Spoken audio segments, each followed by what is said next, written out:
Hey guys, how you doing? Так, привет и всем, кто... О, вот я снова переключила камеру на тебя. Смотри, я вообще не понимаю, как, короче, камера это включается. Окей, сегодня мы говорим о том... Привет и сейчас пинну вам этот пост.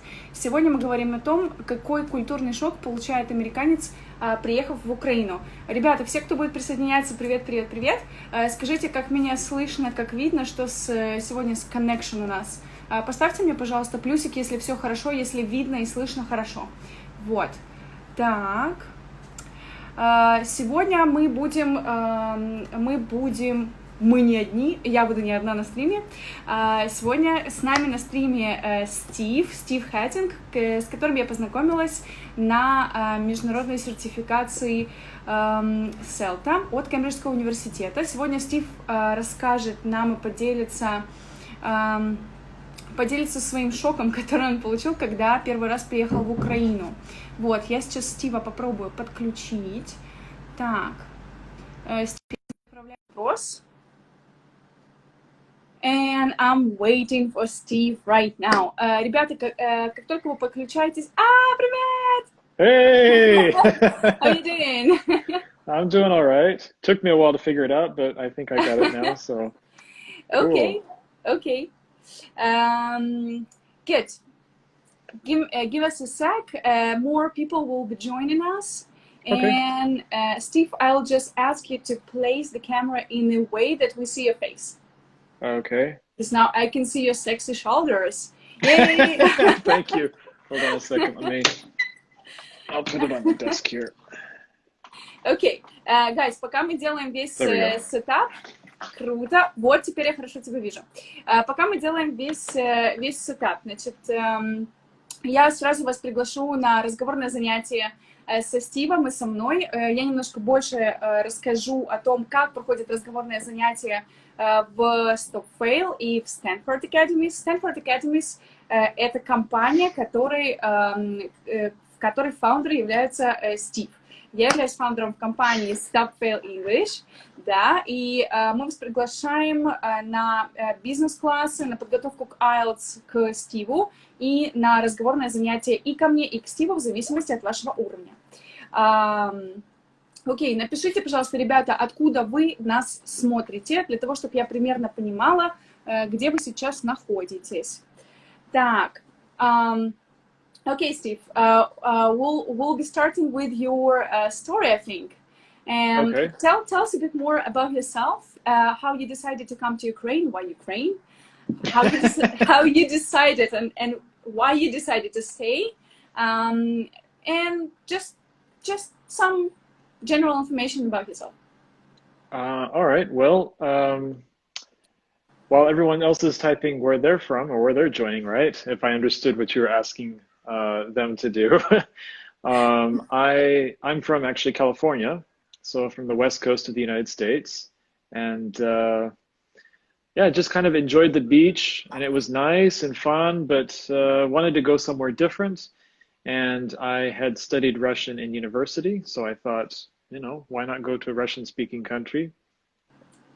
Tell me, studying Russian at university, that already confuses me.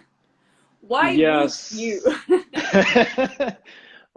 So I have a major in linguistics, so I had to study some kind of foreign language, and I was always kind of interested in Russian.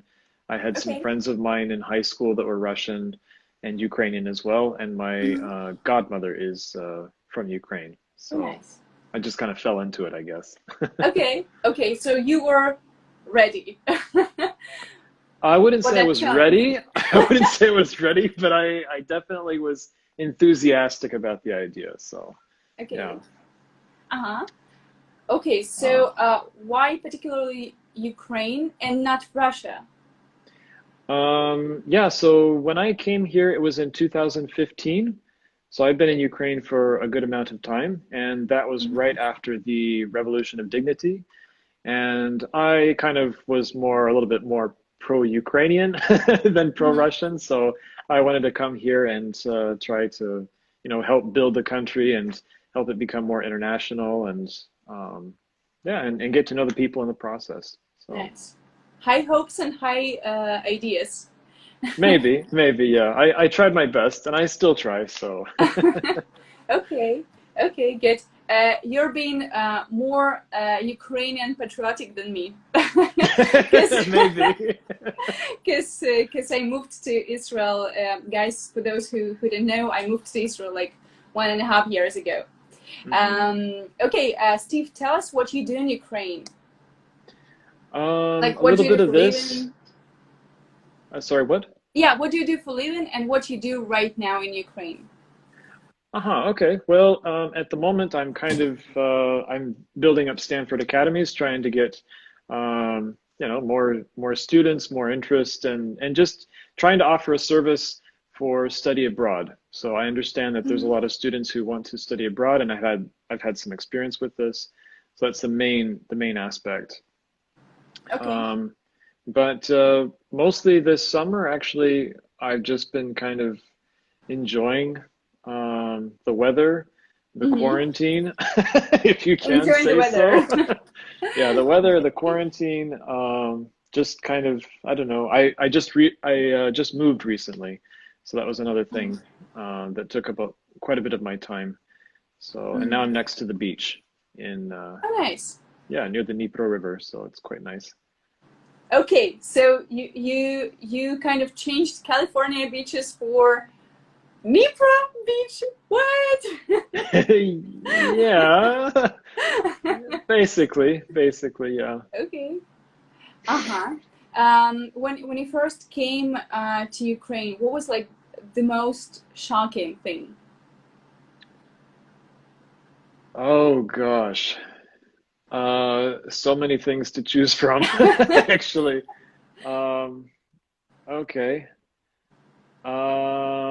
Probably the biggest thing was when I started teaching at a school in Kiev, not far from the Pechersk metro station. Mm-hmm. And it was inside of a school with no heating. I came in January.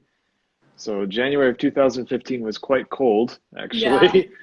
And I went to use the toilet for the first time, and I was shocked when it was like it didn't look like a toilet. Actually, it just looked like a hole in the ground. It was a now I've learned it's called a squat toilet. That's probably yeah, I think like the weirdest thing is I didn't understand how В that общем, works. один из самых больших культурных шоков это какать в дырку. Вот это прям вообще непонятно, как можно делать. Okay, so you have to actually like squat to to pee. No, I didn't. I didn't. I didn't want You to take the didn't. chance. Yeah, Okay. I waited until I got back to my hotel actually in order Oh to my. do that. Yeah. So, but it was Okay. really, Wait. yeah. You don't have those toilets in America? Of Not course such a big not. thing. Okay. Okay. No. So usual for us. Yeah, as I found out because I find them more and more actually. But Oh my. yeah. Okay. Okay. Um. Good. So the most like shocking thing was these toilets. Okay. Yeah. Yeah. Um, what about some other things? Because that looks like those toilets look rather usual for me. It's like, why are you shocked? It's like, I don't know, my Uh-huh. school toilet. Hmm. Okay. Um, okay. I can say because I used to live in Lviv. Uh, when I used to live in Lviv, there was a nice big bazaar near the railway station, Mm-hmm. actually. So I loved living in Lviv. I just want to say I love Lviv. I love living in Kiev as well, despite the toilets. Um, but there was a really interesting situation where actually you can buy fish live, and they will kill the fish right in front of you. Yeah, that's true. That that was something really um, unusual because when we go to the US to buy fish, you don't like your food doesn't look back at you, if that makes sense, unless you're going to catch it yourself.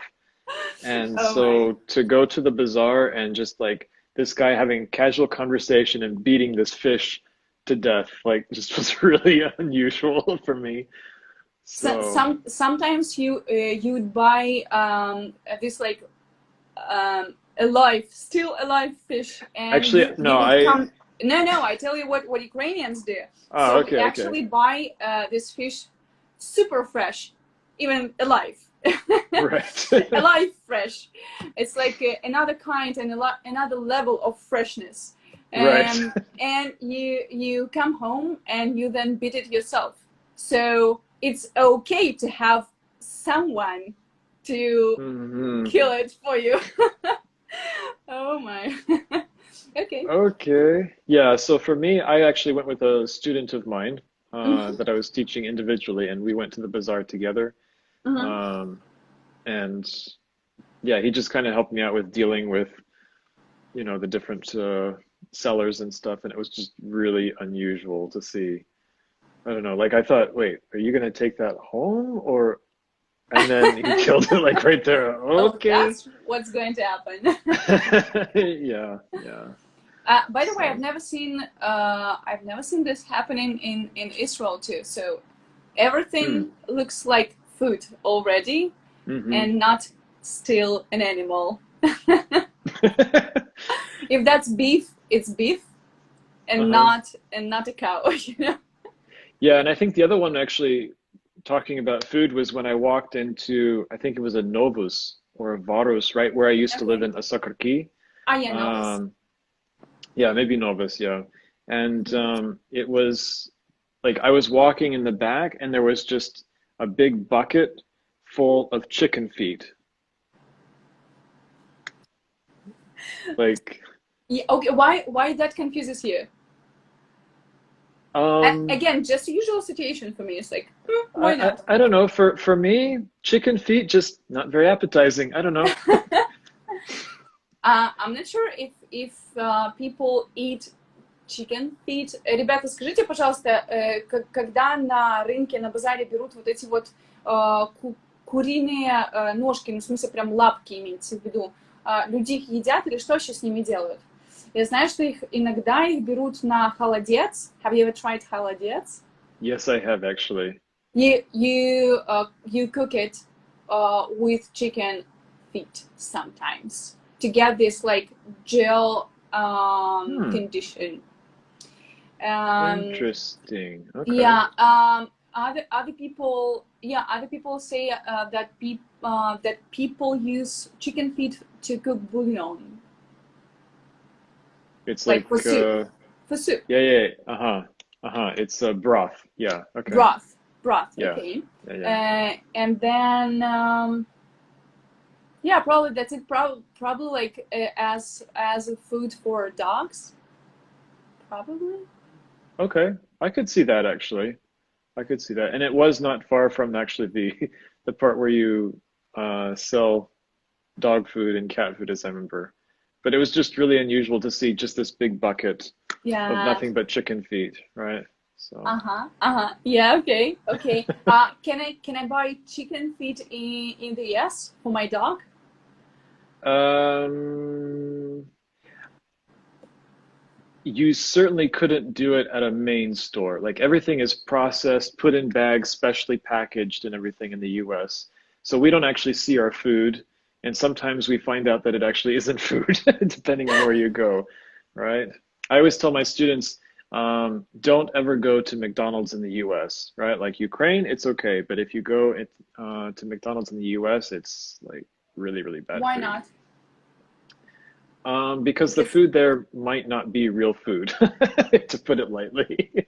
so you think like the quality is different? Like, can you really feel the difference Yes, between Ukraine and America? yes, Really? yeah, yeah. I I I never can spot the difference between like McDonald's food in. I've tried it like in Ukraine, in Israel, in Germany, in Hmm. Austria. Never spot the difference, but I think it's probably because I because think it, yeah, I think it's because European like quality. with food is higher than American quality. Um, Okay. yeah, Okay. Uh-huh. like we kind of eat everything or anything maybe, which is ironic, right? Because here I am saying that like chicken feet is so weird, but actually I wouldn't be surprised if McDonald's puts it in their chicken nuggets, Yeah. honestly. Yeah, yeah. So, Ребят, напишите нам, кто любит поесть в Макдональдсе. Кто грешит Макдональдсом в Украине. И скажите, если вы пробовали Макдональдс в разных странах, можете ли вы сказать разницу, можете ли вы реально различить вкус мака в разных странах? Вот это вот очень интересно, потому что я никогда не могу различить. Okay. Okay, what is something else? yeah. Let me think. Aha, okay. So when I first moved to Kiev, I took a marshutka and I got lost. So that was kind of an interesting experience. Were there any people who spoke English? I don't say Um, proper English. I just say any English. uh, if I remember correctly, no.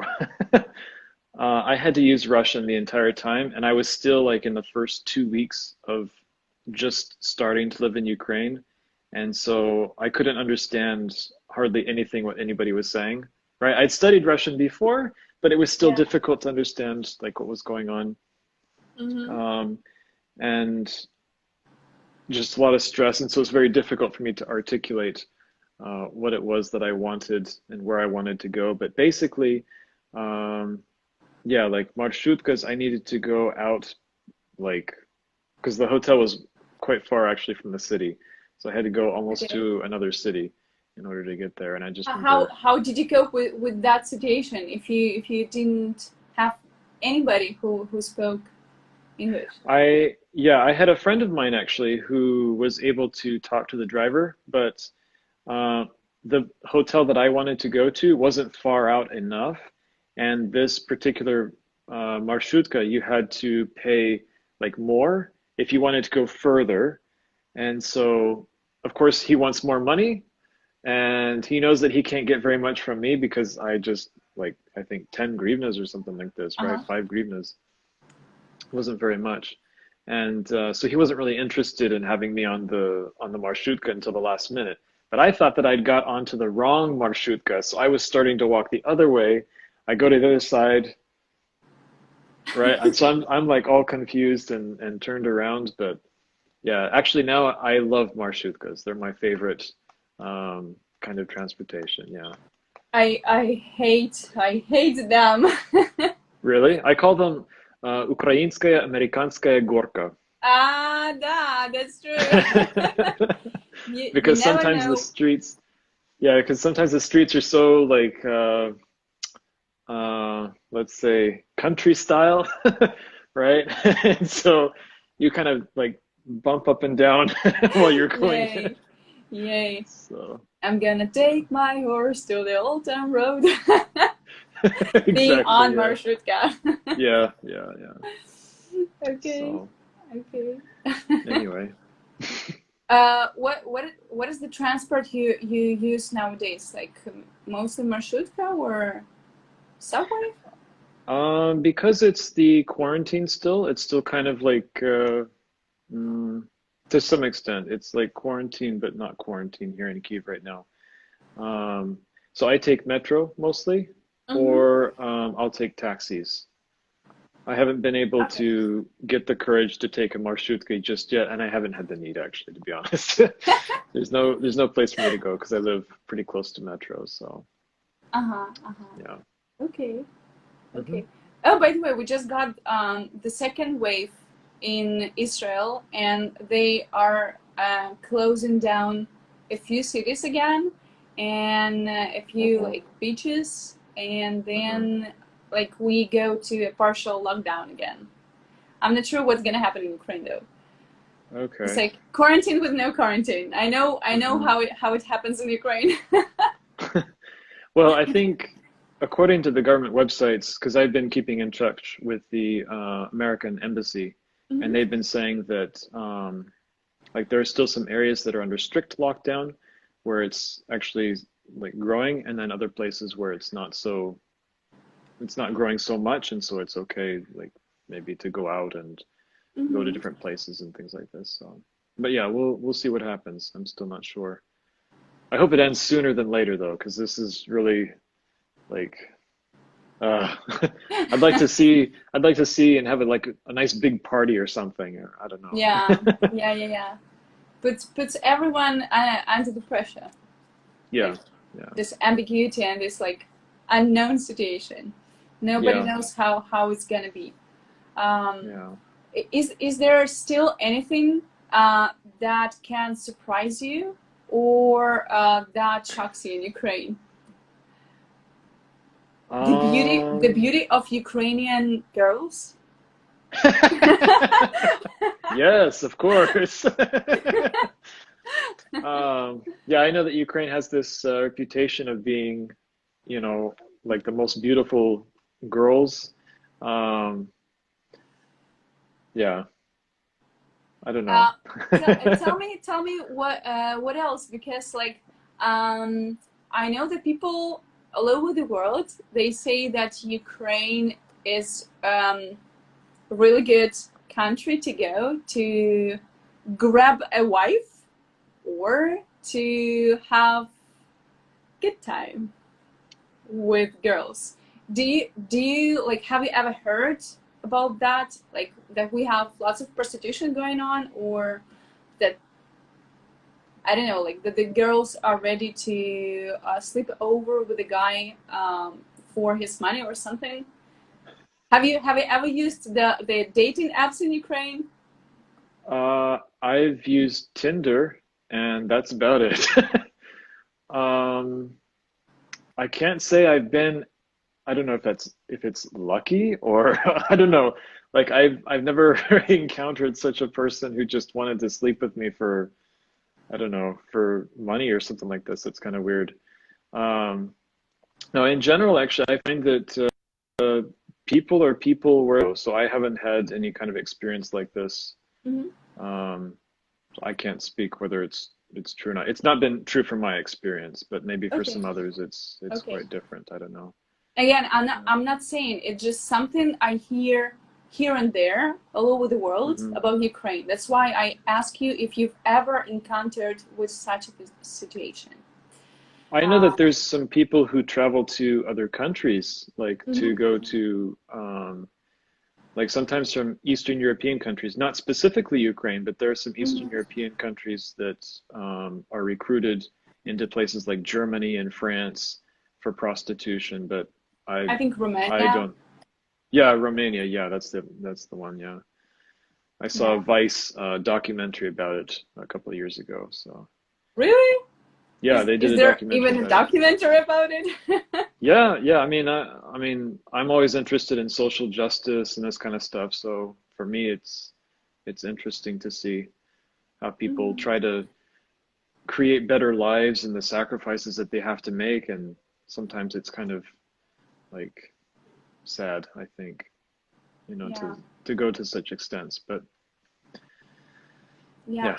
Sometimes I also encounter with the situation here when there is again like the reputation of Russians and Ukrainians. I mean, like girls, females. Um, like you cannot go out on a street in I don't know, like super tiny and short skirt or something, or a dress, because you'll be considered you know, like Ukrainian or Russian slut. And I've been told a lot about that, and I'm like, I don't give a damn. It's like whatever. If I Hmm. wanna wear a really tiny skirt or dress, it's like whatever. Hmm. Yeah, but the last like we went to the north of Israel Hmm. just a week ago, and I got some guys like really staring at me. So like I wear the same thing I've been wearing in Tel Aviv, but Tel Aviv is more of a, you know, democratic city. Everything Okay. is allowed here, and in the north, when you have lots like lots of religious Arabs and Jews, but mostly Arabs, they go crazy. They were like signaling me, and I'm going with Vlad, like I'm actually with my husband, and they're like signaling me. It's like, hey, like cool shot. I'm like, what? Hold on. They like wanted to be with you, or they just told you like you shouldn't be here, I don't or know. They were just signaling from their cars. oh, that's kind of weird. That's like super weird. That's super weird experience. I'm like, I'm sorry, I'm with a man. Uh-huh. Well, nobody's ever done that to me in Ukraine, so Okay, good. So you're building your online school. yes. Tell a bit more about that, and I'm gonna tell a bit more about programs we have in Stop Fail. Oh, by the way, we have Natalie Timbul joined us, and it's another our colleague who were with us on CELTA course, CELTA certification. Ah, yeah, hello. I remember her. It's like all the CELTA gang is here. Uh-huh. Cool. Okay, Okay, so yeah. mhm. So Stanford, basically, like I said before, we're mostly specializing in study abroad programs and academic advising for study abroad students for secondaries, the secondary program. At the moment, we are actually, we have accreditation. Our secondary program has accreditation by the American Accreditation Union of Private Language Schools. It's an American accreditation union. And yeah, basically, we just work with them to try to get them to pass international exams. We've got free speaking clubs. If they're attending an international school like PSI or KS or something like this, anything that has to do with the IB program, we also offer some support with that as well. In fact, one of our teachers, because we've got more native speakers, not just me, but more native speakers. Yeah, so we offer IB support, and one of our teachers has been working with the IB program for a few years now, actually, so she's quite familiar with it. Yeah, small class sizes, 1, 2, 3 students. I mean, it's a new school, so we still have pretty small class sizes right now. Okay. Yeah. Okay. I think that's it, yeah. Okay, Unless you want to ask something. Guys, if you want to ask anything, if you plan to study abroad, please give us some questions and ask your questions in the comments section. And I'm going to tell a bit more about Stop Fail programs that we have right now. Сейчас мы покрыли полностью все уровни разговорного языка, абсолютно с полного нуля, когда вы вообще не разговариваете, и до Fluent плюс бизнес-английский. Вот как раз бизнес-английский ведет Стив, и я веду бизнес-английский. Кроме этого есть курсы, которые направлены, узкоспециализированы и направлены на айтишников. То есть это прям специализированный курс для ООП, то есть для программистов, специализированный курс для HR скоро выходит, специализированный курс для sales менеджеров выходит скоро, и для PM-ов, BA-ов, то есть business analyst и program manager, project manager и team leads. Мы уже запустили эти курсы, поэтому они уже есть. И также мы запускаем скоро фразовые глаголы. Я помню, что вы очень хотели фразовые глаголы. Кстати, Стив, это хорошая тема. Говори мне slow down, если ты не будешь успевать. Фразовые глаголы, phrasal verbs, это очень хорошая тема для стрима, потому что я знаю, что очень много людей, и изначально, когда я спрашивала у себя на канале здесь в Инстаграме, чего ребята хотят, много мне сказали, что именно фразовые глаголы и именно американские, потому что у нас есть много учебников, ребята, подтвердите, если это так, если вы тоже того же мнения. Есть учебники прям с фразовыми глаголами, есть какие-то фразовые глаголы, которые учат на всяких там курсах и так далее, но ты никогда не знаешь, первое, используется ли этот фразовый глагол сейчас в речи, и второе, это британский или американский фразовый глагол. Этой информации просто нет. Ты понял что-то? Что You're ты asking понял? me? Что ты понял? About phrasal verbs. Sorry, I wasn't listening too carefully because I kind of like got lost a little bit. Yeah, But you're yeah. talking about the difference between phrasal verbs in British English and American English, yes? Yeah, like Uh-huh. that we have everything mixed, and there are no, almost no resources that would tell us the difference between like British and American usage. Plus, if this phrasal verb is still used, probably it's more of plus the register. Sometimes it's more of informal. Sometimes it's more formal, and people never know if that's formal or informal, if that's British or American. So I know that lots of guys requested phrasal verbs from me. Tell me if you can feel that it's this is a hot topic for your students, and if Ukrainians commonly misuse some of the phrasal verbs. Tell me if you feel that it's a problem.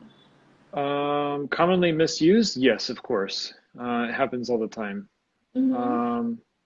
But I don't know, usually I can still understand from context, even if they use the wrong preposition. There are occasions when I won't understand what they're saying, and I'll ask them to kind of clarify. But usually it's more or less okay. But again, I work with, at least for the past maybe 3 years, I think, I've been working mostly with more advanced students. So they probably already That's know. why. Yeah. So, but as far as phrasal verbs and finding resources for them, I think you can use a corpus. It's not so terrible. The thing is that like teachers know about that, but students. Yeah, but students don't. That's why. Yay. Yeah, probably. That's why I'm saying that. Probably. Ребята, напишите нам, пожалуйста, плюсы, кому актуальны фразовые глаголы. Может быть, мы на следующий стрим со Стивом в следующую среду сделаем вам фразовые глаголы. Напишите плюсы в чат, если это актуально. И можете просто мне потом написать в личку или в Стиву написать в личное сообщение, если вы хотите стрим по фразовым глаголам, мы для вас сделаем. Какие-нибудь там топ-10 фразовых глаголов, которые используют американцы в ежедневной речи, например. Вот. Пишите плюсы, если это актуальная тема. Ты видишь, плюсы пошли. Ты видишь, что люди ставят плюсы. Потому что фразовые глаголы это сложно. Не сложно, но их запариваются учить. Я тебе скажу на русском, Стив, потом скажешь мне, ты понял или нет. Много моих учеников, они уже на неплохом уровне. Это уровень, например, такой переходной, intermediate, upper intermediate, иногда upper intermediate, и прям есть психологический блок, психологический барьер, когда ты не хочешь учить фразовые глаголы, когда ты уже знаешь, как сказать это по-другому. Ребята, подтвердите, просто напишите «да», если это так для вас, потому что я с этим сталкиваюсь достаточно часто. Когда клиент мне говорит о том, что «Вероника, я уже знаю, как сказать это другим словом, ну типа не фразовым глаголом, типа continue, зачем go on?» И если это особенно какой-то сложный фразовый глагол, там, где есть два prepositions, типа hold on to, success, например. Зачем говорить hold on to, если можно сказать это как-то по-другому? То есть прям психологический барьер. Смотри, пишет so true. So true. Потому что я, например, вот то же самое на определенном уровне, я такое тоже у себя чувствовала. Типа, блин, нафига эти фразовые глаголы? Я уже знаю, как это сказать по-другому. Ты с таким сталкивался? Ты понял? 80%. Ага. So, as I understood psychological barrier, yeah? Like, people are asking you, why should they learn additional words if they've already got upper intermediate level, right? If they already know how to express their thoughts and how to get their meaning across without those, like, you know, complicated phrasal verbs. Like, I know the word continue. Why should I use go on, for example? For each phrasal verb, you have another, like, you have a synonym, which is not a phrasal verb. Like, why should I learn those, like, continuous phrasal verbs? Okay. Yeah, okay. I think there are two things to consider then. So the first one is motivation. What's your purpose for learning English? Are you going to be communicating with non-native speakers? If you're not going to be communicating with them, then maybe it's not so necessary.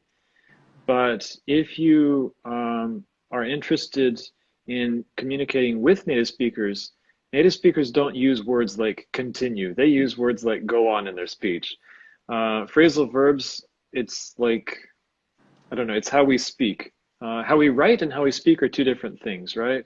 That's true. So if we can say it very precisely, more precisely in our writing, like with the word continue, then we'll use it. But in our speech, we're going to use more phrasal verbs. So Absolutely. I guess it just depends on their goals and where they see, especially if they're working in like business or IT or something like this, where do they see their business moving in the future? Is it going to be like in the US, or is it going to be in Europe somewhere, or is it going to stay in Ukraine, or yeah. That's true. Yeah, and that's actually my argument here.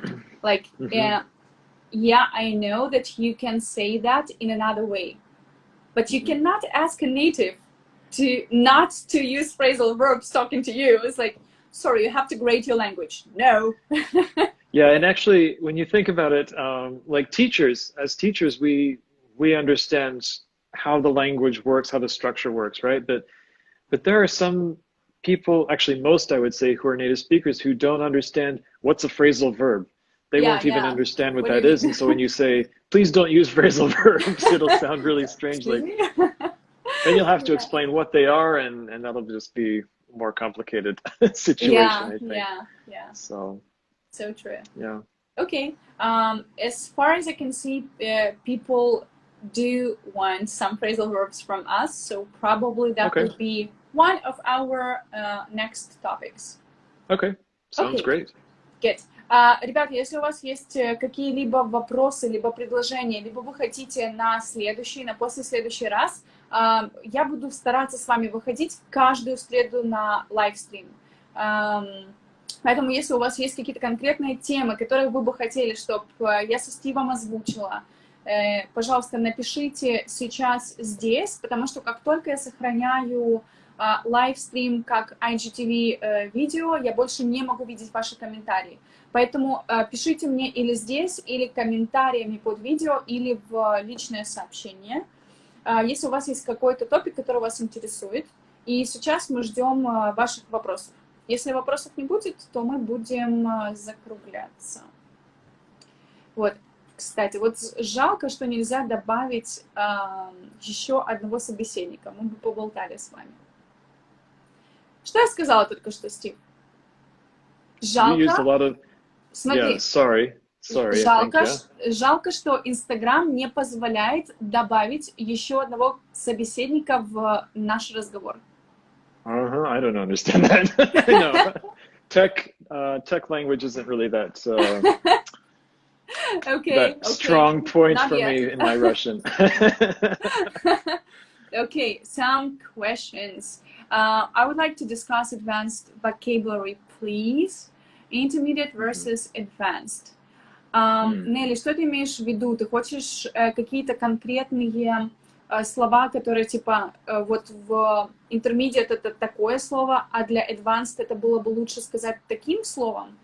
Или ты просто хочешь какой-то набор advanced vocabulary? Уточни, пожалуйста, что именно имеется в виду. Вот. Окей. Пока не вижу от вас никаких вопросов. Всем привет, и кто только подсоединился, вам придется переслушать стрим, потому что мы будем сейчас завершать. Common phrasal verbs for high for high-tech. Common phrasal verbs for high-tech. Стив, мы такое сможем? Сможем найти phrasal verbs для хай-тека? Какие-то специфические? We can try. I think that language in general, especially phrasal verbs, are very versatile, which means that we can use them in several different contexts. So maybe we can find some phrasal verbs for that, and then, yeah. Ага, окей. Нелли нам пишет, смотри, два разных слова, которые одно люди говорят на уровне intermediate, а другое люди бы сказали на уровне advanced. Типа на intermediate уровне ты говоришь help, а когда ты уже advanced, ты говоришь типа it's beneficial. Типа it will help your company, а когда ты уже на хорошем уровне, ты говоришь your company will benefit from it. Я думаю, что можно такое найти, но это больше, наверное, просто про формальный и неформальный язык. То, что ты имеешь в виду, это больше формальный и неформальный, это про register. То есть в бизнес-английском правильнее сказать так. Типа не ask, а request. Это про бизнес-английский. I agree. Окей. Хорошо. Ребята, буду вам писать на днях, выставлю еще несколько топиков, которые мы со Стивом можем для вас раскрыть. Проголосуйте, пожалуйста, в сторис, какие топики вы хотите. Хорошо? Вот. И мы будем прощаться.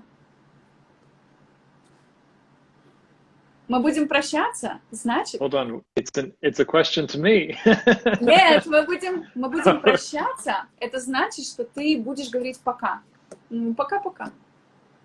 So like saying we'll goodbye. be ending we'll be saying goodbye now because I cannot see any new questions or something. So something we'll be doing is like I'll be posting our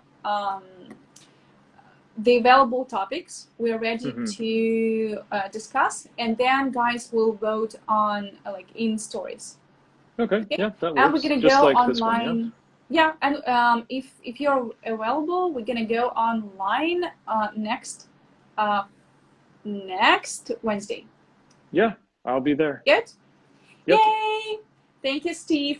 Guys, напишите, если вам понравился стрим. И я еще раз напоминаю, что есть разговорные группы и со Стивом, и со мной. Если вы от уровня, прям вообще не говорю, до уровня upper intermediate, это ко мне. Если у вас уже прям хороший strong upper intermediate или advanced, или вам нужен бизнес-английский, можете мне написать, я вас передам Стиву. Окей? Хорошо. Все, тода раба, folks. You are the best. Thank you. Thanks, and see you guys. All right. See you. Bye-bye. See you. Bye-bye.